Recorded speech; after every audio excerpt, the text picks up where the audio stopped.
I did not scream when it happened. I did not grab my purse or demand my money back.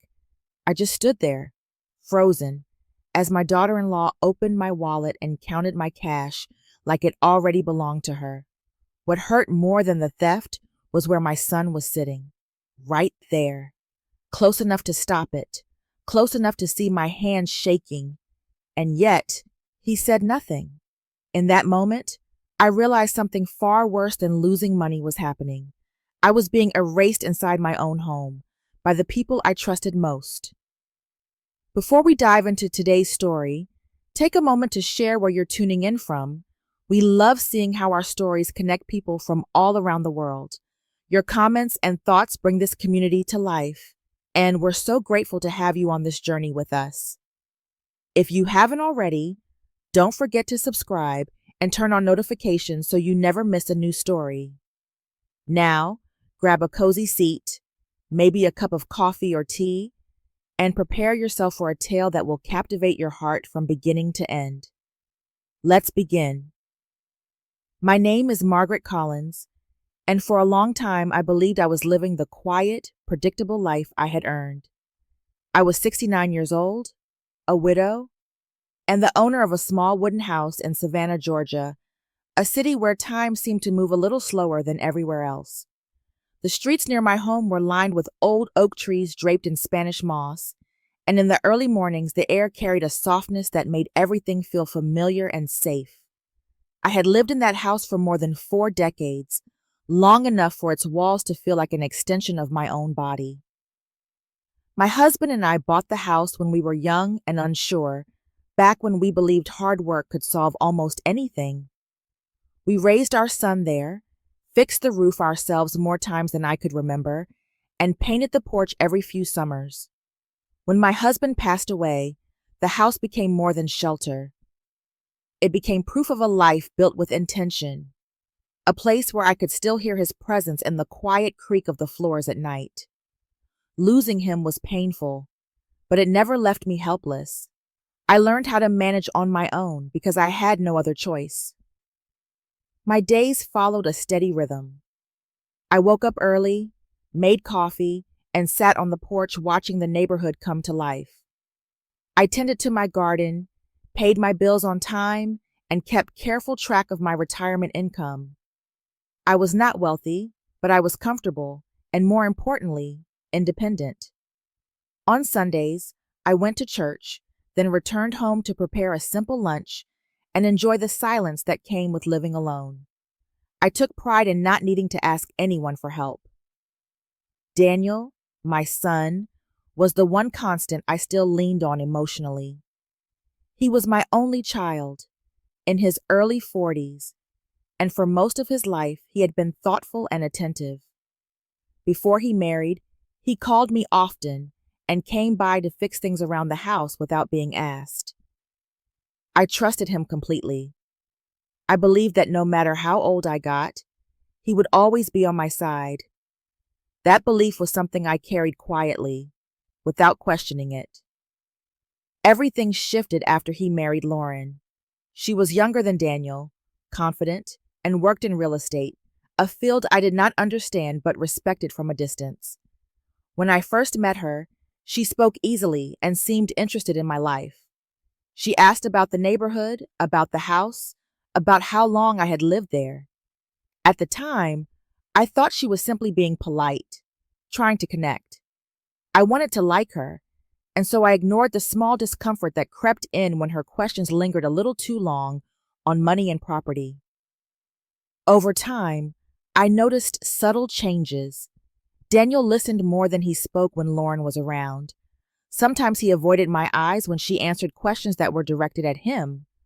Lauren often talked about safety, about how complicated things could become as people aged, and how important it was to plan ahead. None of it sounded threatening, but it made me uneasy in ways I could not explain. I told myself I was overthinking. I lived long enough to know that change often felt uncomfortable at first. Still, as I sat alone in my living room one evening, I remember thinking that something in my life had quietly shifted, even though I could not yet see what it was. At the time, I believed my world was stable, protected by family and routine. I had no idea how fragile that sense of security truly was. If you're still watching and you can already feel something is off beneath the surface, comment number 1 below so I know you're with me. Because what looked harmless at first was only the beginning. Now, let's move on to chapter 2. After that first uneasy feeling settled into my thoughts, I told myself it would pass. Life had a way of shifting quietly, and not every change meant danger. Still, the days that followed felt different. Daniel and Lauren began coming by more often, sometimes without calling ahead. At first, I welcomed it. The house felt less empty with voices in the kitchen and footsteps in the hallway. I convinced myself that this was what family looked like when it grew and evolved. Lauren's presence became more noticeable with each visit. She asked questions that sounded harmless on the surface, questions about my routines and my plans. She wanted to know how much my monthly retirement check was, whether it covered everything comfortably, and if I ever worried about unexpected expenses. Her tone was gentle, almost concerned, and I answered politely, though I felt a small tightening in my chest each time the conversation drifted toward money. I had managed my finances for years without issue, and I was not used to explaining myself. Soon, her attention turned to the house itself. She commented on the front steps, saying they might be a tripping hazard, and mentioned how older homes required constant maintenance. She spoke as if she were thinking ahead on my behalf, pointing out that neighborhoods changed and that safety became more important as people aged. I listened, nodding, while reminding myself that she worked in real estate and probably saw houses through a professional lens. Even so, it unsettled me that she talked about my home as if it were a temporary arrangement rather than the place where I had built my life. Daniel changed in quieter ways. He spoke less when Lauren was around, often letting her finish his sentences. When I asked him simple questions, he sometimes glanced at her before responding, as if checking for approval. I noticed it, but said nothing. I did not want to sound suspicious or ungrateful. I told myself that marriage required adjustment and that my role as a mother was to step back gracefully. There were moments when Lauren's concern felt almost rehearsed. She spoke about aging as if it were a problem to be managed, something that required supervision and careful planning. I began to feel as though she was watching me, not in a hostile way, but with an evaluating eye. It was subtle, the way she looked around the living room, taking in the furniture, the walls, the space itself. Those looks lingered longer than they should have. I started questioning my own reactions. Maybe I was becoming one of those older women who saw threats where none existed. Society was quick to dismiss people my age as stubborn or overly sensitive, and I did not want to become that stereotype. I reminded myself that Lauren had married my son, that she was part of my family now, and that family sometimes asked uncomfortable questions. One afternoon, while Lauren stood near the doorway scanning the house, I felt a wave of discomfort that I could not explain. There was no argument, no raised voice, nothing concrete to point to. Yet the feeling stayed with me long after they left, settling into the quiet corners of the house. I walked from room to room, noticing things I had never questioned before, as if seeing my home through someone else's eyes. That evening, as I washed the dishes alone, I tried to reassure myself that everything was fine. I had no proof that anything was wrong, only instincts shaped by years of experience. I told myself that concern and control were not the same thing, that love sometimes arrived wrapped in awkward questions. Still, a thought lingered at the back of my mind, one I could not quite push away. If all of this was truly about care and protection, why did it leave me feeling smaller in my own home? If you're still here and starting to sense where this is heading, comment number 2 below. The next chapter is where quiet discomfort turns into something far more painful. Let's continue to chapter 3. The request came on a quiet afternoon, delivered as if it were a temporary inconvenience rather than a decision that would change everything. Daniel stood in my kitchen while Lauren waited in the doorway, already looking around as if the space belonged to her. He explained that one of Lauren's investment projects had stalled and that they needed a place to stay for a short while, just until things settled.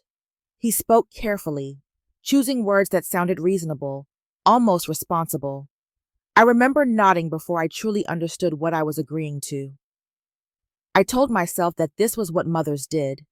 We opened our doors when our children needed us, even when it disrupted our routines. I ignored the small voice inside me that whispered hesitation and focused instead on Daniel's face, on the boy I had raised. Saying no felt selfish, and I had spent my life trying not to be that kind of woman. The first few days passed without open conflict. Lauren unpacked quickly, filling the guest room with her things and commenting on how the house could be arranged more efficiently. She moved items in the kitchen, explaining that certain layouts made more sense. I watched her rearrange drawers I had organized the same way for years, telling myself it was temporary. Daniel drifted in and out of rooms, quiet and distant, as if he were a guest rather than someone who had grown up there. What unsettled me most was how quickly Lauren settled into authority.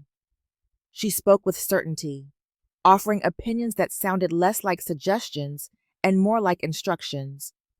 When I hesitated, she smiled politely, the kind of smile that made disagreement feel inappropriate. I noticed how often Daniel remained silent, how rarely he met my eyes when Lauren spoke over me. The moment that changed everything happened on an ordinary afternoon. Sunlight filtered through the living room windows, and the house was quiet except for the soft hum of the ceiling fan.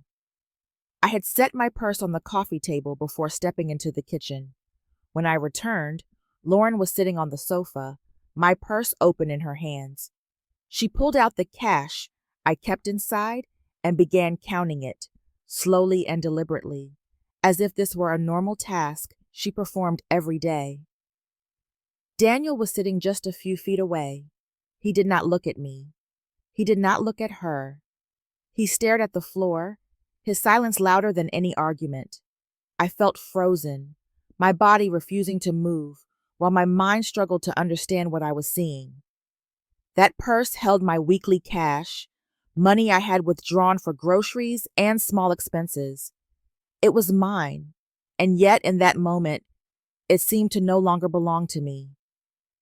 I managed to say her name, my voice quieter than I intended. She looked up briefly, her expression calm, almost annoyed, and said that she was just making sure they had enough for household needs. There was no apology, no hesitation. Daniel did not intervene. He remained seated, his stillness cutting deeper than her actions. Shame washed over me, sharp and unexpected. I felt exposed, reduced to someone who needed permission to access her own belongings. The living room, once a place of comfort, felt unfamiliar and hostile. I realized then that a boundary had been crossed, one I had not even known I needed to defend.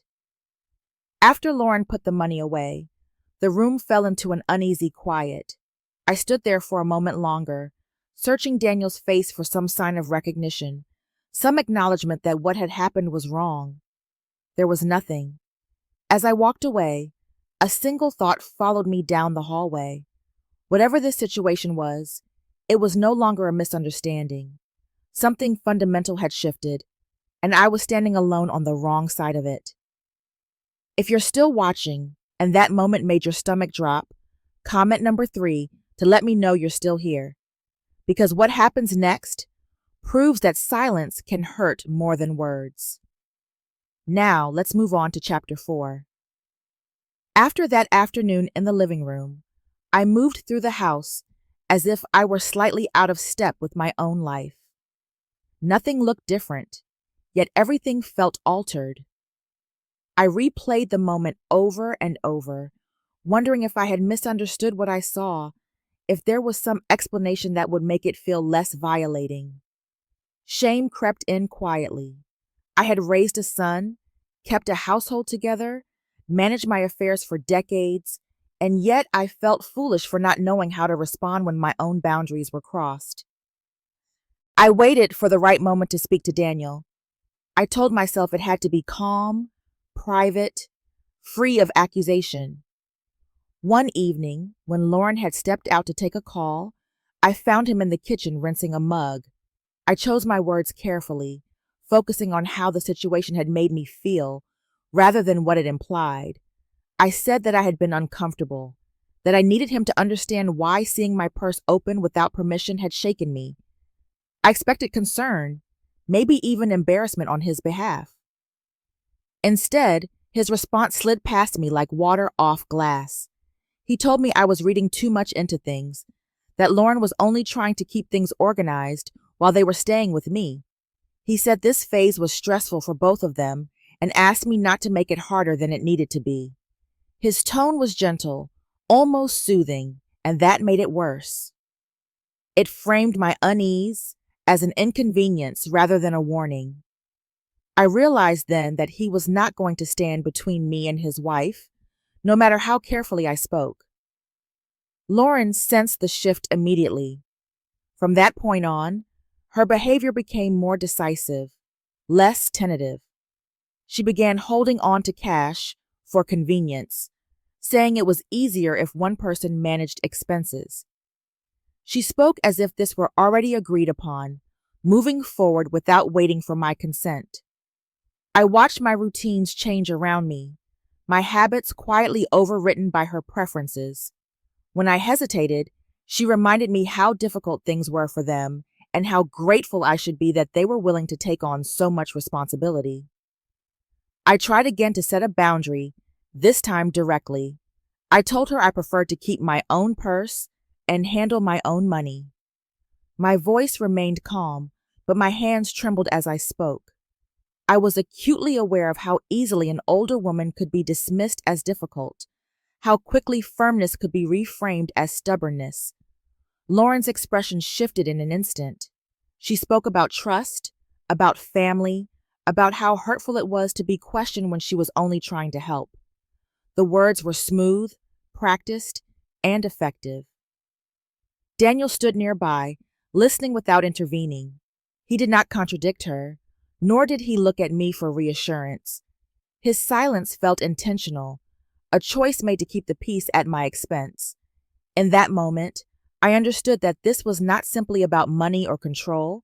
It was about position. I was no longer the mother whose judgment mattered. I had been reduced to an obstacle, something to manage rather than respect. The loss was not loud or dramatic. It unfolded quietly in the way decisions were made without me and explanations were offered only after the fact. I felt myself stepping back, not because I agreed, but because every attempt to speak left me more isolated. The house that had once grounded me now felt like a place where I needed to tread carefully, measuring every word. By the end of the week, I chose silence. Not because I accepted what was happening, but because I needed time to see clearly. I began watching instead of reacting, noting patterns, listening more than I spoke. I understood that if I continued to push, I would only be painted as the problem. Whatever came next would require more than conversation. It would require resolve, and I was not ready to show that yet. If you're still with me and wondering how much worse this can get, comment number 4 below. The next chapter reveals a truth that can no longer be ignored. Let's continue to chapter 5. Silence gave me space to observe. An observation brought clarity I could no longer avoid.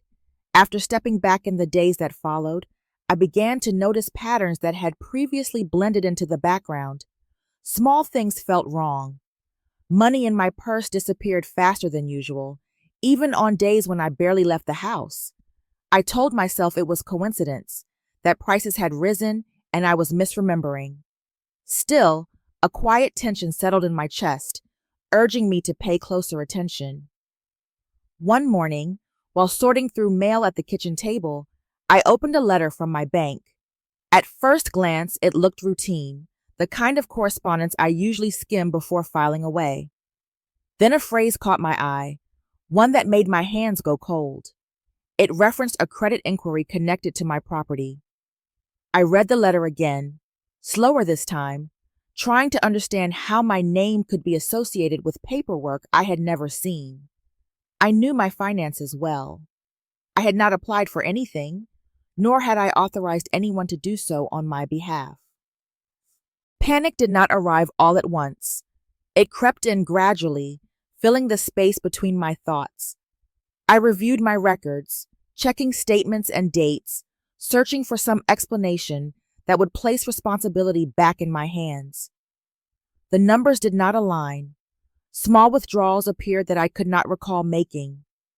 They were scattered just enough to make doubt possible, and that doubt felt intentional. I wondered how many people questioned themselves before questioning the truth. I approached Lauren carefully, choosing my words the way one does when walking on unstable ground. I showed her the letter, asking if she knew anything about it. Her reaction was calm, almost dismissive. She spoke about technical errors and digital systems, about how signatures were often misunderstood online. There was no concern in her voice, no urgency to resolve the matter. It was as if the possibility of my home being at risk did not trouble her at all. Daniel's response was no more reassuring. When I tried to include him, hoping he would recognize the seriousness of the situation, he urged me not to worry.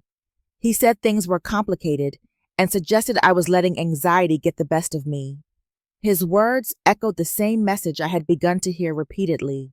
Trust us. Step back. Let others decide. That was when fear replaced confusion. I was being asked to surrender control over something that defined my independence. The moment that broke whatever doubt remained came unexpectedly. I was walking down the hallway when I heard Lauren's voice drifting from the living room. She was on the phone, speaking in a low, practical tone, as if discussing a routine task. She mentioned assisted living, describing it as a safer option for someone my age. She spoke about how much easier certain decisions would be once that transition was made. I stood still, my heart pounding, realizing she was not talking in hypotheticals. She was planning. I retreated to my bedroom and closed the door. The weight of what I had overheard pressed down on me, making it hard to breathe. This was no longer about convenience or misplaced concern. It was about removing me from my own life, about reshaping my future without my consent. The house, the money, the decisions, all of it was being slowly taken from me under the guise of care. As I sat on the edge of my bed, I understood that there was no returning to the way things had been. The uncertainty that had followed me for weeks finally sharpened into something unmistakable. I was not imagining this. I was not overreacting. I was being pushed aside, deliberately and methodically. And for the first time since it began, I knew with absolute certainty that remaining silent would cost me everything. After I overheard that phone call, sleep stopped coming easily. I lay awake in my bedroom, staring at the ceiling, listening to the unfamiliar sounds of other people moving through my house at night. Every creak of the floorboards felt like a reminder that the space I once considered a refuge was no longer entirely mine. Even behind a closed door, I felt exposed, as if decisions about my life were already being made elsewhere. I kept replaying the words I had heard, trying to soften them, to interpret them in a way that did not lead to the same conclusion. But there was no gentle version of a plan that involved removing me from my home for the sake of convenience. The realization settled heavily in my chest. I was not dealing with misunderstandings or misplaced concern. I was facing a deliberate effort to take control of my future, one step at a time. What hurt most was not the fear of losing my house or my money, but the fear of losing my son. I had spent years believing that Daniel was my anchor, the person who would protect me if I ever needed it. Now I had to confront the possibility that he would not. Whether out of love, weakness, or denial, he had chosen silence, and that silence had become a form of consent. I questioned myself relentlessly. Had I been too generous, too trusting, too eager to avoid conflict? I wondered if my desire to keep peace had quietly taught others that my boundaries were flexible. The thought filled me with regret, but regret did not change what was happening. It only clarified what was at stake. At some point during those long nights, I understood something I had been resisting. Silence was no longer neutral. By saying nothing, I was allowing my independence to be dismantled piece by piece. The life I had built did not disappear all at once. It was being negotiated away in private conversations I was not meant to hear. That realization frightened me more than any confrontation ever could. The idea of seeking legal help felt drastic, almost shameful. I had never imagined involving lawyers in family matters. I was raised to believe that family problems stayed within the family. Yet as I weighed my options, it became clear that loyalty without protection was not loyalty at all. It was surrender. The law, distant and impersonal as it seemed, was the only structure left that did not depend on emotions or manipulation.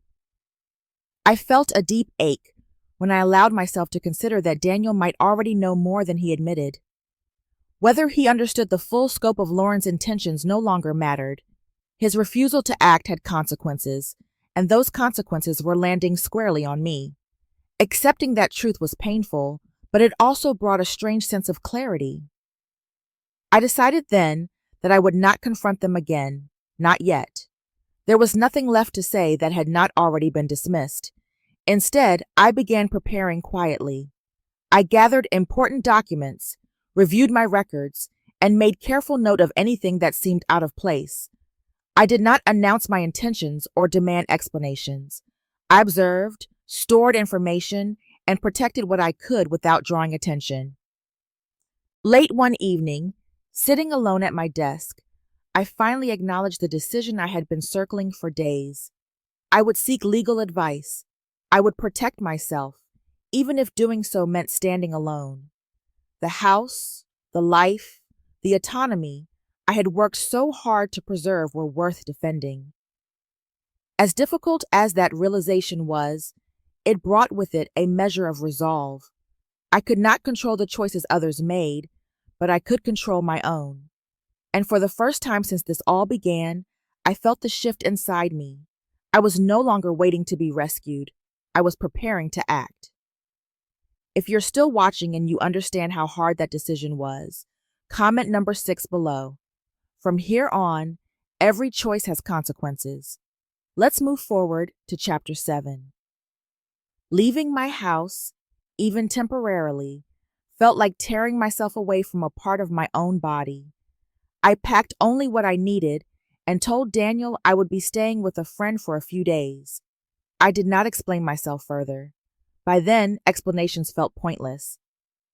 As I closed the door behind me, I wondered how a place that had once represented safety could now feel so hostile.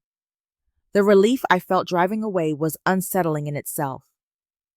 Staying with my friend gave me space to think clearly, but it also forced me to confront how far things had gone.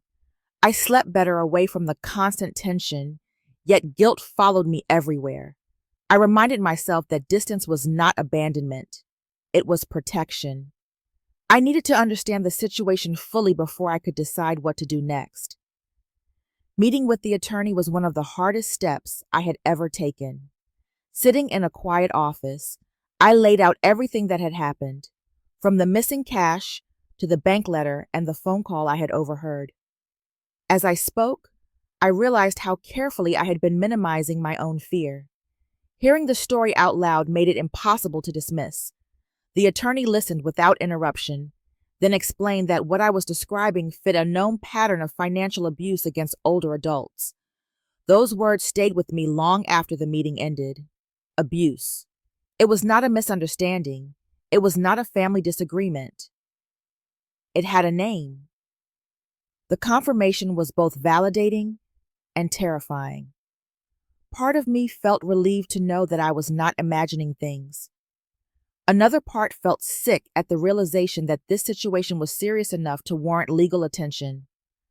I had never pictured myself in this role, sitting across from someone who spoke calmly about risks to my home and my autonomy. As the attorney reviewed publicly available information, more details emerged about Lauren's past.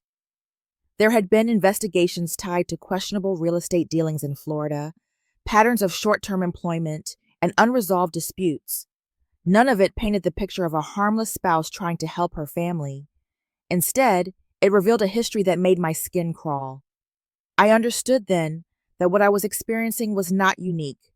I was simply the next opportunity. The most shocking revelation, however, had nothing to do with me directly. The attorney explained that Lauren had taken out loans using Daniel's name, leveraging his credit without his full understanding of the consequences. If left unchecked, the financial fallout could ruin him. Hearing that, my anger collided with something else entirely: fear for my son. For the first time, I saw him not just as someone who had failed me, but as someone who had been drawn into a web he could not control. That knowledge complicated everything. My instinct as a mother was to protect Daniel, to shield him from harm, even if he had not done the same for me. Yet I also understood that protecting him did not mean allowing myself to be destroyed. The situation was no longer simple. It was layered, painful, and unforgiving. The attorney outlined potential next steps, speaking in careful terms about options and consequences. Nothing would happen quickly, and nothing would be easy. I left the office feeling heavier than when I had arrived, but also clearer. The truth, once uncovered, could not be put back. Whatever I chose to do next would ripple outward, affecting not only me but my son as well. That evening, alone in the guest room, I accepted what I had been avoiding. There was no path forward that did not involve loss. The only choice left was deciding which loss I could live with. As I lay awake, staring at the unfamiliar ceiling, I understood that the storm I had been bracing for was no longer approaching. It had already begun. Knowing the truth changed the way I thought about everything. Once the pattern was clear, panic no longer served a purpose. What I felt instead was a quiet determination, the kind that comes after fear has exhausted itself. I could still feel compassion for Daniel, but I could no longer let that compassion guide every decision. Too much was at risk, and for the first time, I understood that protecting myself was not an act of cruelty. It was an act of survival. I began by deciding what mattered most. The house was not just wood and walls. It was the last place where my life still felt recognizable. My independence, my ability to decide how and where I lived, mattered just as much. Without those things, no amount of family unity would mean anything. I had spent years taking care of myself, and I was not ready to surrender that simply to keep the peace. My next meeting with the attorney felt different from the first. I listened carefully as each option was explained, no longer overwhelmed by the language or the implications. A restraining order would create a clear boundary. A formal eviction notice would establish that the house was mine, legally and practically. Additional safeguards would ensure that no one could access my finances without my consent. None of it was vengeful. It was procedural, deliberate, and necessary. Agreeing to move forward with those steps was not easy. I knew that once the paperwork was filed, there would be no pretending that this was a misunderstanding. Relationships would fracture, accusations would follow, but delaying would only make things worse. Control thrives on hesitation, and I had already hesitated long enough. I also had to prepare myself for Daniel's reaction. Part of me wanted to shield him from the full truth, to soften the impact of what was coming. But secrecy was what had allowed this situation to grow in the first place. If he was going to face the consequences of his marriage, he needed to understand them fully. Whatever choices he made after that would be his own. On a practical level, I began securing what I could. I changed passwords, reviewed documents, and organized records that had been scattered across drawers for years. I wrote down dates, conversations, and details I had once dismissed as insignificant. These actions grounded me, Each small step reminded me that I still had agency, that my life had not been entirely overtaken. What surprised me most was the calm that followed. The anxiety that had kept me awake for weeks began to loosen its grip. The situation was far from resolved, but clarity brought its own form of peace. I knew where I stood, and I knew what I was willing to accept. That certainty mattered more than comfort. As I prepared to return to the house, I did so without illusions. The confrontation ahead would be painful, and there was no outcome that would leave everyone satisfied. Still, I felt steadier than I had in a long time. I was no longer reacting to events as they unfolded around me. I was choosing a direction, fully aware of its cost. Whatever happened next would redefine my relationship with my son, my home, and myself. I did not know how it would end, but I knew this much with absolute clarity. I was done being pushed aside in my own life. If you're still here and ready to see how everything finally unfolds, comment number 8 below. The ending brings confrontation, truth, and consequences no one expected. Let's move into the final chapter. When I returned to the house, it felt smaller, as if the walls had drawn inward during my absence. Nothing appeared out of place, yet the air carried a tension that made every step deliberate. I was no longer afraid of what I would find. Fear had been replaced by resolve, and that steadiness surprised me.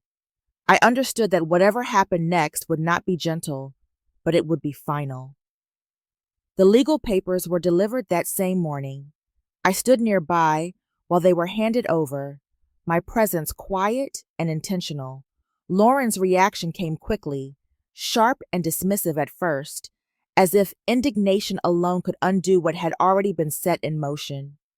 She skimmed the documents, her expression shifting from confidence to disbelief. I did not argue or explain. The paperwork spoke clearly enough.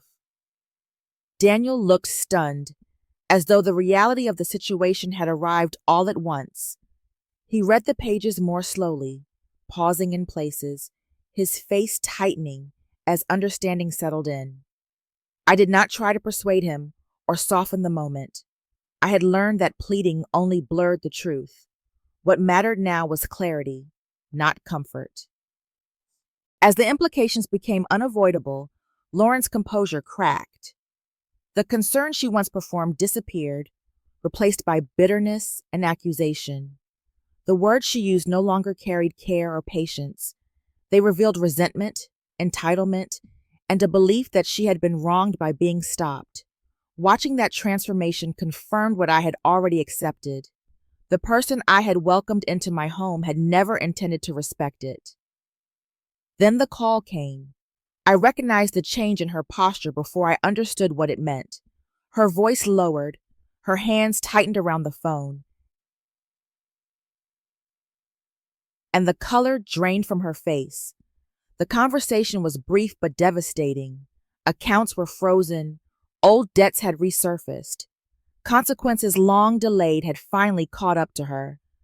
I did not feel satisfaction, only a quiet recognition that actions eventually find their outcomes. Daniel stood apart during that moment, absorbing the collapse of a reality he had trusted. When he finally spoke, it was not to defend or argue.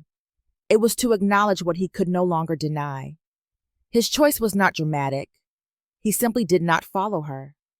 That stillness, that refusal to move, carried more weight than any declaration could have. Lauren gathered her things without ceremony. There was no victory in watching her leave, no sense of triumph, only an emptiness where conflict had been. As the door closed behind her, the house settled into a silence that felt unfamiliar but honest. The tension that had dominated every room lifted, leaving behind something quieter and heavier. Daniel and I remained in the living room, the space between us filled with everything that had been said too late. We did not resolve anything in that moment. We did not need to. The outcome had already been decided. Trust would not return quickly, if at all, but the truth no longer needed defending. That evening, as the light faded and the house grew still, I understood that endings rarely come with relief. They come with space, space to rebuild, to reflect, and to live without constant vigilance. I had lost illusions, relationships, and a version of family I once believed in.